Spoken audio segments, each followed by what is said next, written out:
माननीय मंत्री जी ने जो उत्तर दिया है, मैंने पूछा कि भाई डॉक्टरों की कमी है तो कैसे विशेषज्ञ डॉक्टर रखे जाएंगे, तो माननीय मंत्री जी ने कहा कि 8,431 पद स्वीकृत हैं और 4,426 विशेषज्ञ चिकित्सकों के पद प्रदेश में स्वीकृत हैं अलग से। इसमें एक आंसर तो इनका पहले आया था, अभी कुछ दिन पहले क्वेश्चन पूछा था उमाशंकर सिंह जी ने, उसमें इन्होंने चिकित्सालयों में 19,011 विशेषज्ञ चिकित्सकों की बात की। अब आया है 8,031, इसमें कंट्रोवर्सी हो रही है। फिर जो भी माननीय नेता प्रतिपक्ष जी ने बोला, हमारे साथी विधायक जी ने बोला कि भाई डॉक्टरों की कमी है या नहीं।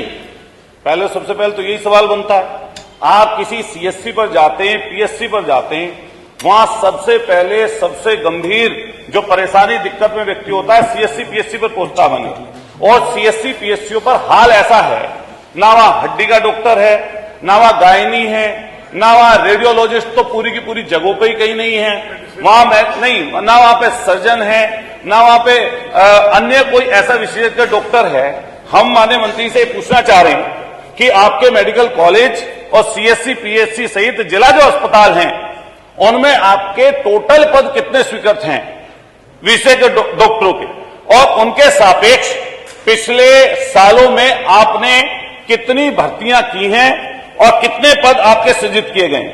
मैं एक और सवाल करूंगा, 2 सवाल पूछूंगा, उसके बाद मैं अनुपूरक की बात रखेंगे कि सरकार ने पिछले 23-24 में 400 पद निकाले विशेषज्ञ डॉक्टरों के, एक बार विज्ञापन निकला, दूसरी बार 500 से ज्यादा डॉक्टर्स का निकला।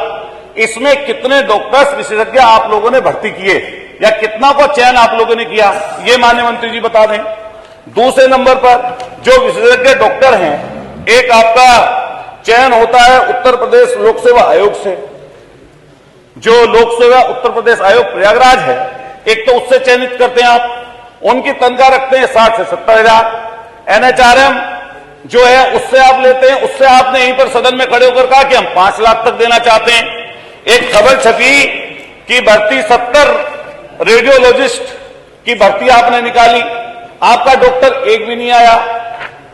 ये मुझे आप बता दें, जब 7.5 साल की आपकी सरकार बीत चुकी, 10 साल केंद्र की सरकार को हो गए, और आप ये रोना रोज रोते रहो कि हमारे डॉक्टर आए नहीं, हमने ऐसी भर्ती निकाल दी, हमने वैसी भर्ती निकाल दी, हम ऐसे कह रहे हैं, हम 5 लाख की तनख्वाह देने के लिए कह रहे हैं। मैं मेरठ के बता रहा हूं, मेरठ मान्यवर, आप ये जिले का नहीं बताओ, प्रश्न बताओ। हाँ, स्पेसिफिक सवाल पूछ रहा हूं मान्यवर, मेरठ की व्यवस्था के बारे में पूछना चाह रहा हूं।